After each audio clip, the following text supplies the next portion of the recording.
자기 통제력은 성취의 핵심입니다. 자신을 통제할 수 없는 사람은 일과 공부에서 성공하지 못할 뿐 아니라 인간으로서도 좋은 인간이 되기 어렵습니다. 자기 통제에 대해서 2012년 네덜란드의 심리학자들은 흥미로운 결과를 발표했습니다. 이들에 따르면 자기 통제의 핵심은 참는 것이 아니라 참지 않는 것에 있었습니다. 보다 정확하게 표현하자면 참아야 할 일을 만들지 않는 것입니다. 이를테면 회식 자리에서 과식하지 않으려 애쓰지 말고 아예 회식 자리를 만들지 말라는 뜻입니다. 마시멜로를 집어먹지 않고 얼마나 견딜 수 있는지가 성공 가능성과 직결된다는 만족 지연 실험은 널리 알려져 있습니다. 그런데 후속 연구에서 만족 지연 시간을 비약적으로 늘릴 수 있는 힌트가 밝혀졌습니다. 힌트는 두 가지. 첫째, 마시멜로 통에 뚜껑을 덮어놓기만 해도 아이들이 견디는 시간은 현저하게 늘어났습니다. 그리고 둘째, 아이들에게 다른 재미있는 생각을 하도록 유도하자 견디는 시간이 대폭 늘어났습니다. 이 실험은 네덜란드의 연구 결과와 일맥상통합니다. 즉, 통제의 대상과 정면으로 싸우지 말고 슬쩍 자리를 피하는 편이 현명하다는 것입니다. 끊기 어려운 습관이 있거든 그저 뒤돌아 앉아봅시다. 시선을 다른 곳에 두고 생각을 다른 것으로 채웁시다. 그것이 자신을 통제하는 가장 쉬운 비결입니다. 365 공부 비타민, 자신을 통제하는 가장 쉬운 비결의 한 대목으로 시작합니다.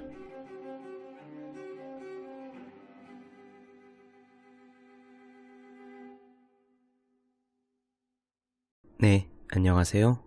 본격 공부자극 팟캐스트 서울대는 어떻게 공부하는가 한재우입니다. 저도 나이가 들었는지 요즘은 조금씩 깜빡깜빡할 때가 있어요. 특히 책을 읽었는데 이 내용이 책에 어디에 나왔는지, 내가 어디서 읽었더라, 그런 경험을 종종 하곤 합니다. 무척 답답하죠? 읽기는 분명 읽었는데 어디서 보았더라, 그렇게 기억의 한계에 닿은 순간을 만나면 말입니다. 이게 책을 읽는 습관은 책을 읽는 사람마다 다릅니다. 색색까지 형광펜으로 무지갯빛 하이라이트 선을 긋는 사람도 있고요. 여백을 삥 둘러서 빼곡하게 메모를 남기는 그런 이도 있습니다. 대학노트에 정성스럽게 요약 정리하는 사람이 있는가 하면은 마치 서점에서 갓 사온 책 마냥 손을 댄 흔적을 찾아볼 수 없을 정도로 깨끗하게 보는 사람도 있습니다. 그런데 어떤 식으로 책을 읽던 간에 책을 읽는 사람들 모두의 공통된 희망은 이거예요. 바로 읽은 내용을 모두 기억하고 싶다는 거죠. 이 사람은 망각의 동물입니다. 대뇌 피질 아래 해마의 문턱에서 장기 기억으로 미처 넘어가지 못한 정보들은 우리 머릿속으로 들어온 적이 있다는 흔적조차 남기지 않고 깨끗이 사라집니다. 불행하게도 독서할 때 역시 마찬가지예요. 분명히 읽은 책인데 무슨 내용이었는지 까마득합니다. 주인공 이름조차 가물가물한 경우는 말할 것도 없고 아예 책 제목조차 낯선 일도 가끔씩 있습니다. 그 정도가 되면은 이거 못난 기억력을 탓하다가 지칠 정도죠. 그런데 아예 읽었는지조차 모를 때는 그나마 낫습니다. 도리어 가장 답답한 거는요, 분명히 읽은 내용인데 어디선가 본 적이 있는 것이 확실한데 이게 도대체 종이책의 어느 구석에서 접했던 부분인지 찾을 수 없을 때입니다. 겨우 키워드 한두 개를 떠올리고선 물에 빠진 사람이 지푸라기를 잡는 심정으로 구글에서 네이버에서 열심히 헤쳐봤자 오리무중인 경우죠.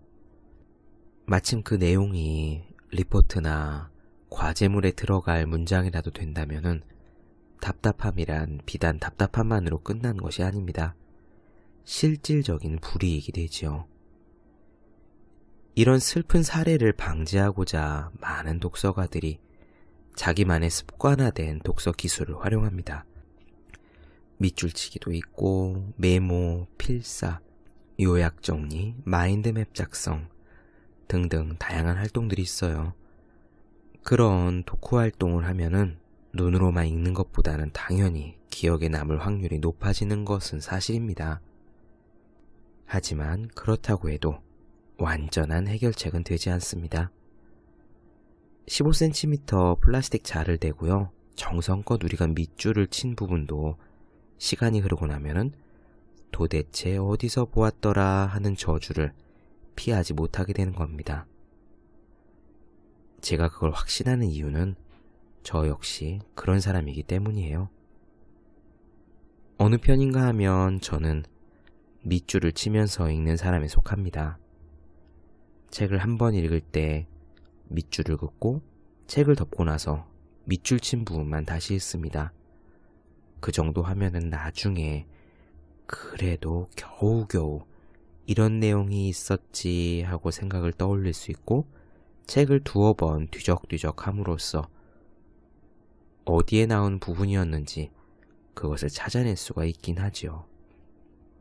하지만 이렇게 한다고 해서 100% 기억력의 한계를 극복할 수는 없습니다. 책꽂이에 있는 수두룩하게 많은 책들이 연필의 발자취를 정말 수두룩하게 품고 있음에도 불구하고 그 출처를 찾지 못해 괴로워하는 경우가 정말 수두룩합니다. 설사 독서 노트를 비롯해서 보다 시간이 많이 들어가는 다른 방법을 쓰더라도 이게 관리가 안 된다는 문제에 있어서는 똑같은 현상이 발생합니다. 제가 대학 시절에 한글 파일로 저장해두었던 독서 요약 자료들이 있는데요. 그 많은 자료들이 하드디스크 고장으로 깨끗하게 사라졌습니다. 대학 노트에 일기장처럼 쓴 글들은 이미 먼지가 가득 앉아서 읽어보려면 대청소부터 해야 될 거고요. 요약하자면 이런 이야기입니다. 독서에 있어서 기억의 한계를 극복하기 위해서 지금까지 해왔던 노력들은 모두 지극히 불완전했다는 거죠. 그런데 IT 기기의 발달로 정보 처리 능력이 인류 역사상 그 어느 시기보다 눈부시게 발전한 지금 드디어 우리에게도 희망이 생겼습니다. 스티브 잡스에게 감사해야 할 일입니다. 비록 100% 완전하지는 못하더라도 기존의 문제점들을 상당히 해결할 만한 프로그램이 나왔습니다. 어디서나 쓸 수 있는 노트, 바로 에버노트입니다. 오늘 저는 에버노트에 대한 이야기를 조금 나누어 보겠습니다. 에버노트란 무엇일까요? 이미 에버노트를 알고 사용하시는 분들이 많이 있죠. 그분들은 에버노트를 독서 노트로 활용할 수 있구나 라는 정도만 캐치하시면 될 겁니다. 하지만 스마트폰과 PC를 쓰면서 아직 에버노트를 활용하지 않는 분들은 제가 말씀드리는 이 내용이 오늘 바로 이 방송이 적지 않은 도움이 되실 것이라 생각합니다. 에버노트는 프로그램입니다. 메모 도구로 기능하는 어플리케이션, 앱입니다. 로고가요, 초록색 정사각형 안에 코끼리의 옆 얼굴이 그려져 있습니다. 그 로고를 한번 보면은 잊기가 힘들 정도로 인상적이고 아주 예쁩니다. 위키피디아에서요, 에버노트를 찾으면은 이런 정보가 나와요. 에버노트는 2008년 출시된 메모용 스마트폰 애플리케이션이다. 구글 크롬, 파이어폭스, 아이폰, 안드로이드, 윈도우, OS와 같은 다양한 플랫폼에서 실행된다. 한 기기에서 메모를 작성할 경우 다른 플랫폼끼리 메모 동기화가 가능하다. 녹음, 파일 첨부, 사진 저장, 메모에 대한 위치 정보 추가, 태그 작성, 키워드에 따른 메모 검색 등등 여러 가지 기능을 제공한다. 노트 애플리케이션 분야 세계 점유율 1위를 점하고 있으며 2014년 5월 에버노트사는 자사의 블로그를 통해 1억 명의 사용자를 돌파했다고 발표했다. 그리고 에버노트 회사는요, 그 홈페이지에서 자신들의 비즈니스를 조금 더 간명하게 소개하고 있어요. 에버노트는 캘리포니아 레드우드 시티에 본사를 두고 있는 독립적인 민간 기업입니다. 에버노트는 휴대폰, 태블릿, 컴퓨터를 넘나들며 작업할 수 있는 하나의 업무 공간으로서 방해 없이 글을 쓰고 정보를 모으고 필요한 자료를 찾고 아이디어를 세상에 보여줄 수 있는 장소입니다. 요컨대요, 에버노트를 한마디로 정의하자면 이렇습니다. 스마트폰, 태블릿 PC, 일반 PC 등 우리가 매일 사용하는 거의 모든 기기에서 활용이 가능한 공짜 메모장. 왜 에버노트를 사용해야 될까요? 문화심리학자 김정훈 교수의 에버노트 예찬론 한 조각을 빌려오겠습니다.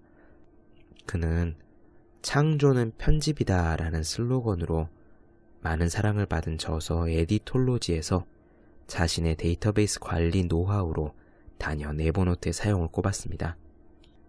에디톨로지에 나오는 내용입니다. 여타 포털 사이트의 메모 프로그램이나 다양한 앱이 있지만 내 경험으로는 에버노트가 최고다. 에버노트는 내가 사용하는 모든 IT 기기에서 동기화시켜 사용할 수 있다. 남의 컴퓨터에 들어가 사용할 수도 있다. 급할 때 최고다. 웬만한 텍스트 작업도 큰 불편 없이 할 수 있다. 글을 쓸 아이디어가 부족할 때면 이런저런 검색 놀이로 시간을 보낸다. 내 에버노트에는 현재 수천 개의 노트가 저장되어 있다. 이어령 선생과 대화하다 보니 선생의 에버노트에는 14,000개의 노트가 저장되어 있단다. 80노인의 데이터베이스다. 정말 많이 부끄러웠다. 자, 우리는 독서 활동에만 초점을 맞추어 생각해 볼까요? 독서에 있어서 기억의 한계란 도대체 어디서 보았더라 하는 문제입니다. 지금까지 제가 읽은 책의 정보, 인용할 만한 문장, 특정 사례나 특별한 에피소드들을 한 군데에 고스란히 모아두었다가 필요할 때 간단한 검색으로 탁탁 끄집어낼 수만 있으면 그런 문제는 깨끗이 사라집니다. 그러므로 결국 요구되는 것은 두 가지 작업입니다. 첫째, 책의 내용을 쉽게 옮길 수 있을 것. 둘째, 검색을 통해서 필요한 내용을 쉽게 찾아낼 것. 에버노트는요, 모든 기기에서 구동되고 즉시 동기화가 되며 로그인만 하면 남의 기기에서도 텍스트 작업이 가능합니다. 하다못해 회사에서 일을 하다가요, 퇴근하고 밤에 PC방에 가요. PC방에서 에버노트 프로그램만 다운받으면 낮에 일하던 작업을 바로 이어서 할 수도 있습니다. 그러니 책의 문구나 아이디어를 언제 어디서든 옮겨 적는 데는 아무 문제가 없죠. 그리고 또한 자체 검색 기능이 있습니다. 단어 하나를 입력해도 그 단어가 삽입된 모든 파일을 즉시 찾아줍니다. 노트로 만들어둔 적이 아예 없으면 모르되 한번 만들어 놓은 노트의 내용을 까맣게 잃어버릴 일은 거의 없습니다. 에버노트에서는 파일을 노트라고 불러요. 다시 말하면 이런 이야기입니다. 책에서 밑줄 친 부분을 키보드를 두드려서 에버노트에 옮겨 넣는 수고만 부지런히 한다면 언제든 그것을 손쉽게 찾아낼 수 있다는 의미입니다. 이런저런 밑줄들을 틈틈이 시간 날 때마다 동네 마실 다니듯 구경할 수 있는 것은 덤이에요. 이 정도면 읽은 책의 내용을 정리하는 도구로 에버노트를 쓸만하지 않을까요? 독서 습관의 유용성 면에서 둘째가라면 진짜 서러울 정도예요. 그렇다면 에버노트를 어떻게 사용하는 것이 좋을까요? 시중에는 에버노트 전문가들이 내놓은 에버노트 활용법 책들이 여러 종 있습니다. 단번에 고급 수준의 에버노트 유저가 되려면 그런 책을 참고하는 것도 좋을 거예요.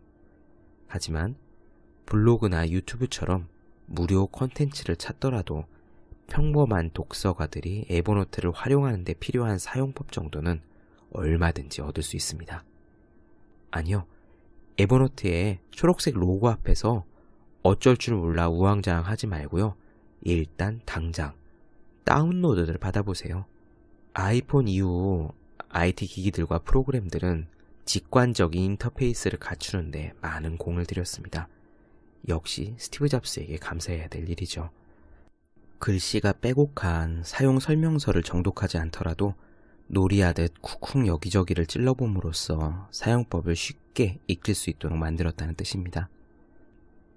그래서요, 에버노트를 처음 시작하는 유저들을 위해 에버노트 회사에서 제공하는 사용법 팁이 있거든요.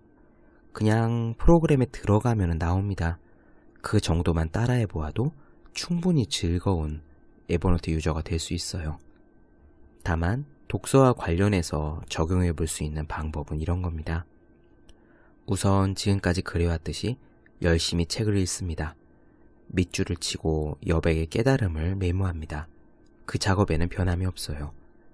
다만 책을 다 읽은 후에 밑줄 친 부분과 메모를 에버노트에 옮깁니다. 노트의 제목으로는 책 제목을 달면 충분합니다. 이렇게 하면은 노트 하나하나가 한 권 책의 요약서 내지는 인용구 모음집이 되는 거예요.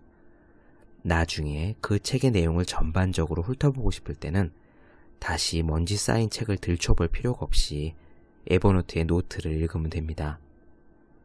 그 노트들의 묶음을 노트북이라고 부릅니다. 에버노트 상에서 부르는 이름이에요. 윈도우로 치면은 폴더와 비슷한 개념입니다.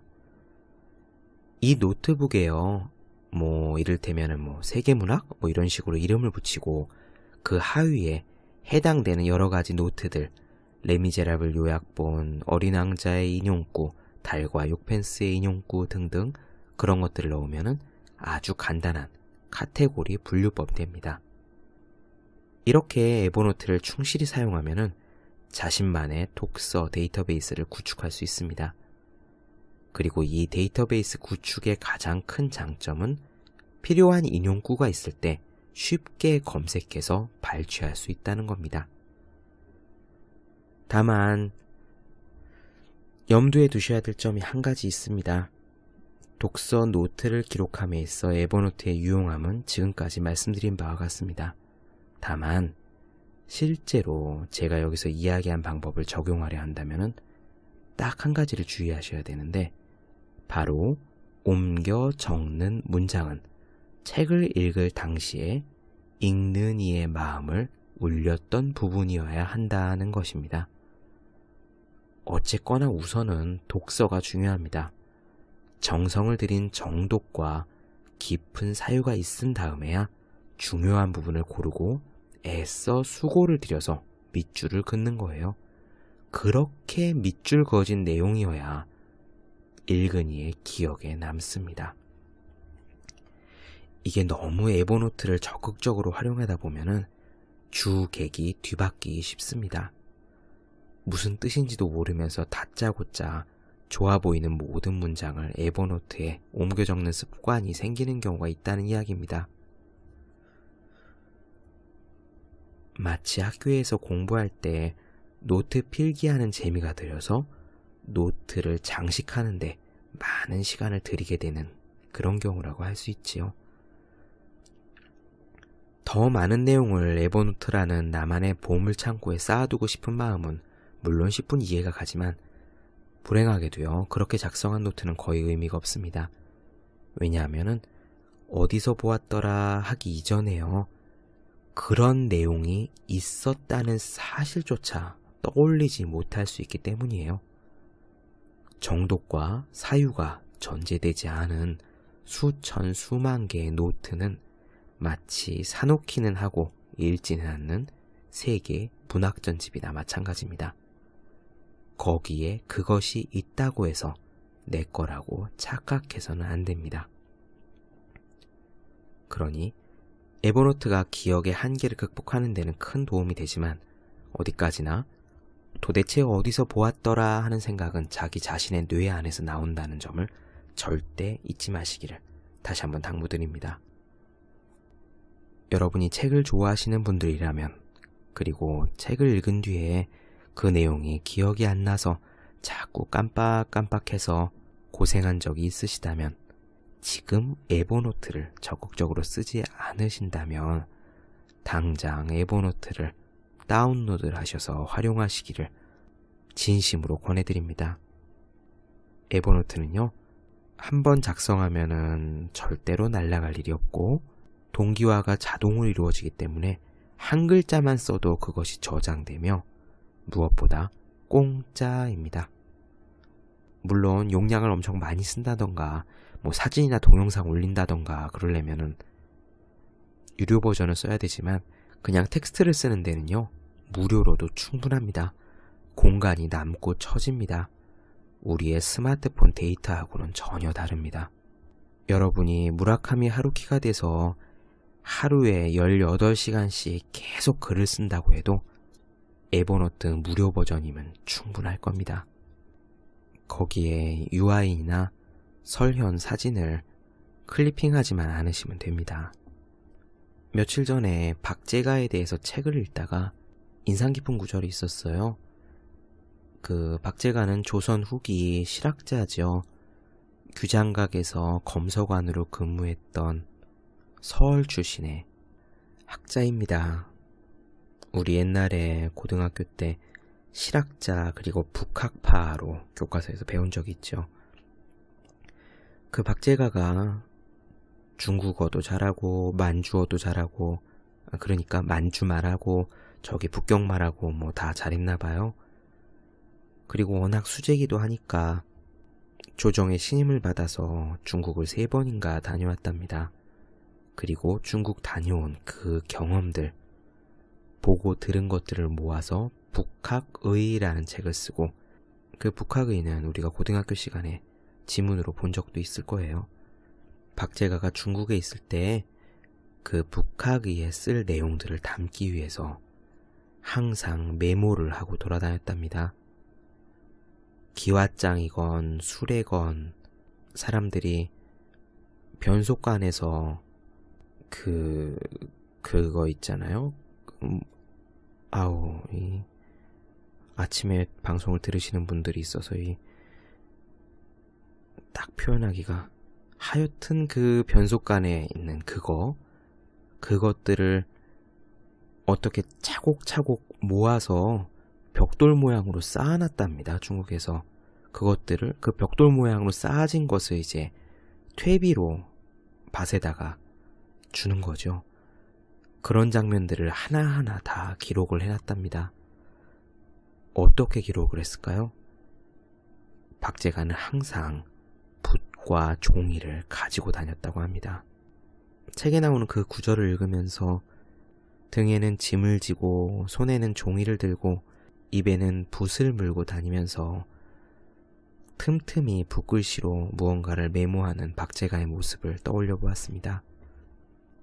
사실 박제가는 아주 어렸을 때부터 메모의 달인이었다고 했어요. 5살 아주 어린 때부터 붓을 입에 물고 다녔고, 당시 조정 승정원에서 일하던 아버지가 종이를 박제가에게, 아들에게 가져다 주자 박제가는 어렸을 때부터 그 종이를 A4 용지 절반만한 사이즈로 잘라서 메모 수첩으로 사용했답니다. 책을 읽다가 기억할 만한 게 있으면 거기다 적어두고 외웠다고 하죠. 박제가의 집에는요, 그가 메모한 종이들로 가득한 상자가 있었다고 해요. 그 박제가의 글을 읽으면서 에버노트를 떠올렸습니다. 박제가가 만약 지금 살아있어서 이 에버노트라는 것이 있다는 사실을 알면은 얼마나 좋아했을까요? 종이 뭉치에 붓으로, 그리고 중국 여행길에 메모를 했던 박제가입니다. 우리는 그 박제가보다 훨씬 더 메모하기 좋은 환경에 살고 있어요. 다만 그 키보드 옮겨 적는 게 그 수고로움이 귀찮아서 꼼꼼히 옮겨놓지 않고 있는 것 뿐이죠. 제 에버노트에도 노트가 한 3,000개 정도 있는 것 같은데 새해에는 더욱 부지런하게 노트를 채워봐야겠습니다. 저도 더 열심히 공부해야죠. 네, 본격 공부자극 팟캐스트 서울대는 어떻게 공부하는가? 오늘은 에버노트와 메모에 대한 이야기를 나눠보았습니다. 더 많은 이야기가 궁금하신 분들, 그리고 의문사항 있으신 분들은 네이버 블로그 허생의 즐거운 편지를 찾아주시면 되겠습니다. 그리고 새해에도 역시 공부하시는 모든 분들은 인터넷에서 보기만 해도 공부하고 싶어지는 365 공부 비타민을 검색 구입하셔서 옆에 고양이처럼 마련해 두시고 공부하는 틈틈이 쓰다듬어 주시면 감사하겠습니다. 예, 오늘은 여기까지 하겠습니다. 다음 시간에 또 뵙도록 할게요. 여러분 모두 열심히 공부하세요. 저도 열심히 하겠습니다.